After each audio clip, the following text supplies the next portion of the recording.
সিরাত ইবনে হিশামের চতুর্থ খণ্ড থেকে রাসূল সাল্লাল্লাহু আলাইহি সাল্লামের ইন্তেকালের আগ মুহূর্তের অসুস্থতার সূচনা বর্ণনা করছি। ইবনে ইসহাক বলেন, এরই মধ্যে রাসূল সাল্লাল্লাহু আলাইহি সাল্লামের সেই অসুস্থতা শুরু হয়ে যায়, যাতে আল্লাহ তাআলা যেই বিশেষ সম্মান ও অনুগ্রহ তাকে ভূষিত করতে চেয়েছিলেন তা পূর্ণ করার জন্য তাকে তুলে নিয়ে যান। এটা সফর মাসের শেষ কিংবা রবিউল আউয়ালের শুরুর কথা।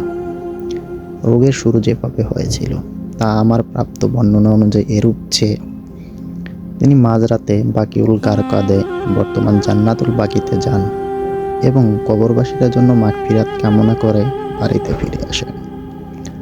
সেদিন সকাল থেকেই রাসূল সাল্লাল্লাহু আলাইহি সাল্লামের অসুখ শুরু হয়ে যায়।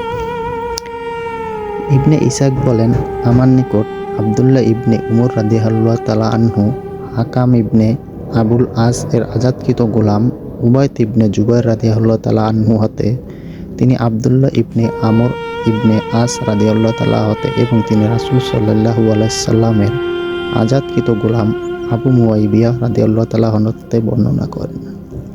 তিনি বলেন, রাসূল সাল্লাল্লাহু আলাইহি সাল্লাম মাঝরাতে আমাকে ডেকে পাঠালেন এবং বললেন, হে আবু মুয়াইবিয়া, আমাকে বাকিয়ের কবরবাসীদের জন্য মাগফিরাত কামনা করতে আদেশ করা হয়েছে, কাজেই তুমি আমার সাথে চলো। আমি রাসূল সাল্লাল্লাহু আলাইহি সাল্লামের সাথে গেলাম। তিনি তাদের মাঝে দাঁড়িয়ে বললেন, হে কবরবাসী, তোমাদের প্রতি সালাম। তোমরা যে অবস্থায় আছো সেটা জীবিত অবস্থা হতে ভালো। তোমরা সুখী হও। আধার রাতে খণ্ড সমূহের মতো ধেয়ে আসছে ফিতনা ফাসাদ, একটার পেছনে আরেকটা, আর প্রথমটা অপেক্ষা পরেরটা আরো ভয়াবহ।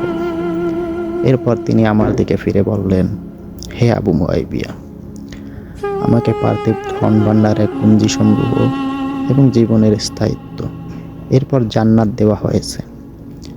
আর এ সমুদয় এবং আল্লাহর সাক্ষাৎ ও জান্নাত, এই দুইয়ের মধ্যে যে কোনো একটি বেছে নিতে বলা হয়েছে। আমি আবু মুয়াইবিয়া বললাম, আপনার প্রতি আমার পিতামাতা কুরবান হোক। আপনি দুনিয়ার ধন ভাণ্ডারের পুঞ্জি সমূহ, পার্থিব জীবনের স্থায়িত্ব এবং তারপর জান্নাতকে গ্রহণ করুন। রাসূল সাল্লাল্লাহু আলাইহি সাল্লাম বললেন, না হে আবু মুয়াইবিয়া, আল্লাহর কসম, আমি আমার প্রতিপালকের সাক্ষাৎ ও জান্নাতকেই বরণ করেছি। এরপর তিনি বাকিউল গারকাদ এর কবরবাসীদের জন্য মাগফিরাত প্রার্থনা করলেন এবং বাড়িতে ফিরে আসলেন। তারপর থেকে রাসূল সাল্লাল্লাহু আলাইহি সাল্লামের অন্তিম রোগের সূচনা ঘটে।